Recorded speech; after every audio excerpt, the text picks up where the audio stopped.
This is NASA astronaut Joseph P. Line, the first and only person to have released a satellite. And right before this, Joy also became one of the very few human beings who ever float freely in outer space, with only a jetpack to control his movements. Now you might be wondering that exactly led to Joey having such an eventful day at work. Well, Joey and his crew are on a rescue mission in space. This is the kind of thing that NASA did in the 1980s. It's a mission that you would ever see today. The technology to do something like this doesn't even exist everywhere. But for a fleeting time in the early days of the human spaceflight, it felt like NASA could be anything, and there's no better example than the story of the twin satellite rescues. This all started in February 1984 on the 10th flight of the Space Shuttle program and the first stage of the NASA manned maneuvering unit of the UMC jetpack-like propulsion system designed to help astronauts maneuver during spaceview walks. It's eventually a personal spacecraft. That was no ISS at the time, so the astronaut didn't have anywhere in particular to go, but the idea was that we could fly from the shuttle over to another satellite for spacecraft. The astronauts stayed using two jet sport sticks and to control 24 smaller thrusters around the backpack that release a small burst of the nitrogen gas. One hand controls rotation and the other jetpack direct and the astronaut up down, forward and back on the first test flight. And the MMU, we get this iconic photograph of astronaut to Bureau McDaniels floating high above the Earth, completely unthrusted from the spacecraft, the first person in history to do this. And it's the kind of image that inspires a wide range of emotions. There's adventure and inspiration to it all, going where no had gone before. Freehand of the human being that even being. That it's also kind of terrifying. No person had ever been so alone, so vulnerable, so exposed. He's the infinite midness of the universe. Now Bruce, his the crew didn't go all the way of space just to play with jetpacks. Their shuttles also released two new satellites into orbit, Flappa B2 and the West 6. Now there wasn't anything extraordinary about it here. These communication satellites other than were pretty big and extremely valuable to the people who had spent missions to control dollars to get into space. On a typical missions, there could be nothing special about launching a couple of the satellites, but this was no typical missions, and events of that will have a lasting effect on the entire spaceflight industry. Satellites released by the Space Shuttle were fitted by something called a payload acid module, which performs a very similar job to the upper stage of the conventional rocket. It's an engine that is designed to push the satellite into its final orbit.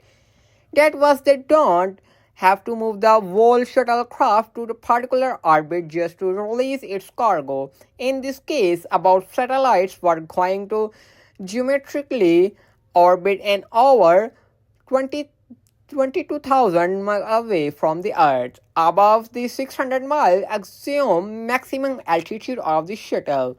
By the payload acid module flew away into the distance, the crew said it exact plumb change from the steady stream to the big spoof of gas.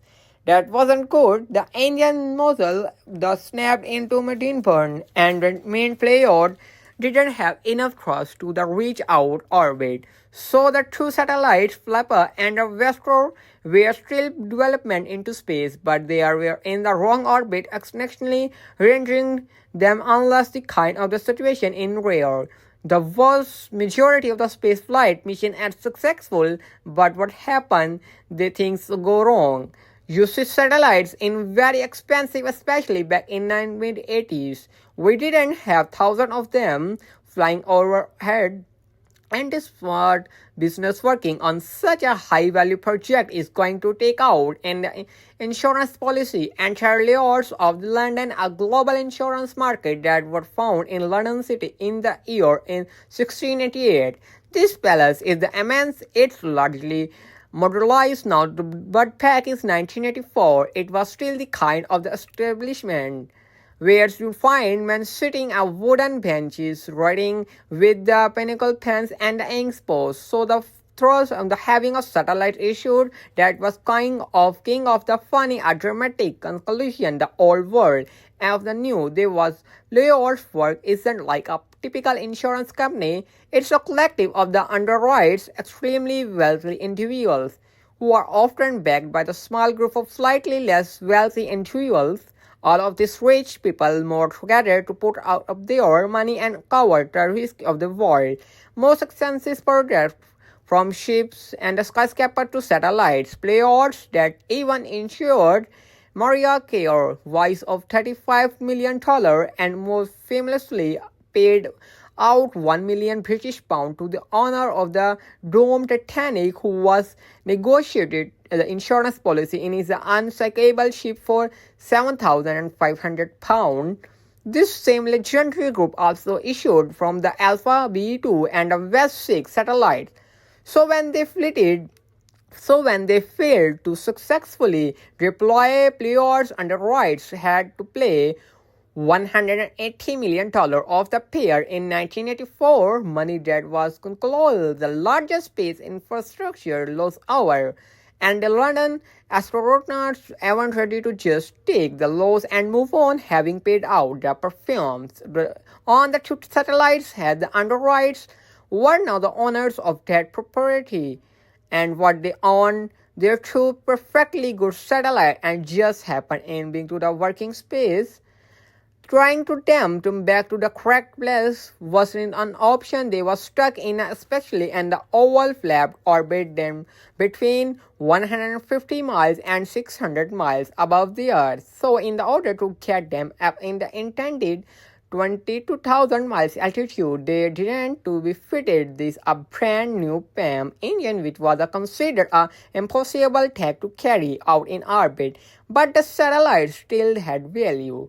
They could easily to sold out anymore, who is the new need to the communication satellites or a much cheaper price than building a new one from scratch. This way the underwriters could recover a large portion of the money. They didn't just pay it out. Now all they needed was for someone to go and fetch their satellites. Their particular underwriter, Stephen Merchant, was a smart guy. He knew that NASA was eager to demonstrate the capabilities of their new space shuttle orbiter MMU jetpack, and the shuttle robotic Canada arm had been especially designed for just this kind of mission, recovery, repairing satellites in orbit.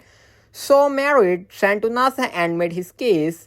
Layers would fund this mission and pay NASA $10 million to recover the two satellites and return them to Earth so that players could resell them the underwriters and will still be taking a loss to the deal. But the recovery would have a new $5 million in these years, and worth all of the efforts. Of course, that efforts will be taken. One of the best NASA astronaut crew. The agency began training mission specialists Dale Grander and Josephine Allen to use the MMU jetpack. In the recovery scenario, meanwhile, NASA intended a new tool that the new could use to grapple satellites, the Argo captured twice, which was the nickname the stringer that would be mounted in the front of the astronaut. They didn't approach the satellite and insert the tip of the stringer into the nozzle of the maneuvering thruster. They all pull a lever and the trip the string expect into the combustion chamber of the thruster digs into the sides. They give the astronaut a framework of satellites. Now they can use the MMU to ensure it back to the shuttle. They all need to do the attach clamp to the bottom of the satellite and will allow the Canada arm to grab it. The robotic arm will position the object in the payload bay of the shuttle where it will be locked down from the return trip back to Earth.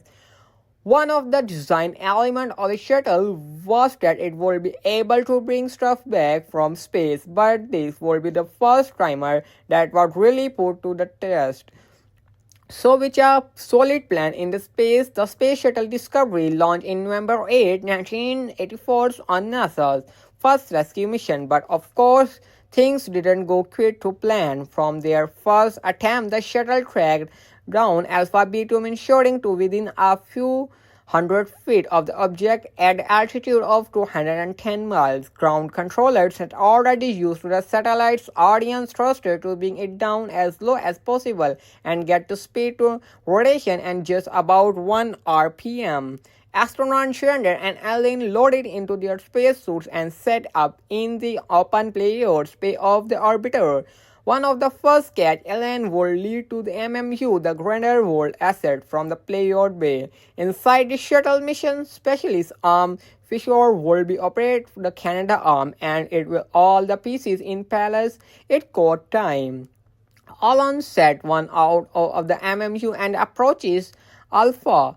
He's having a bit of a trouble seeing because the sun's in his eyes, but the message manages to successfully insert the stringer into the thruster node and deploy the grappling hooks. Now he's avoiding a satellite's unused MMU thruster to cancel out of the rotation the objects and stabilize it for the return trip. Everything appears to go according to the plan until Grander tries to attach the clamp to Alpha and it doesn't fit. Somewhere along the line, the actual dimension of the satellites with its antenna reach this can attack the hardware means there's nothing from the Canada arms to grab into. They can't use to maneuver satellites into the final position, but these people are astronauts, they don't give up. So they impose, but the thing about the airline is that he's not a large man, 5'6", with a slender build up and a state champion were luster in the high school. So Alan fell back. So what they knew, he was going to the thruster satellite into space by hand. So thank you so much for watching the video.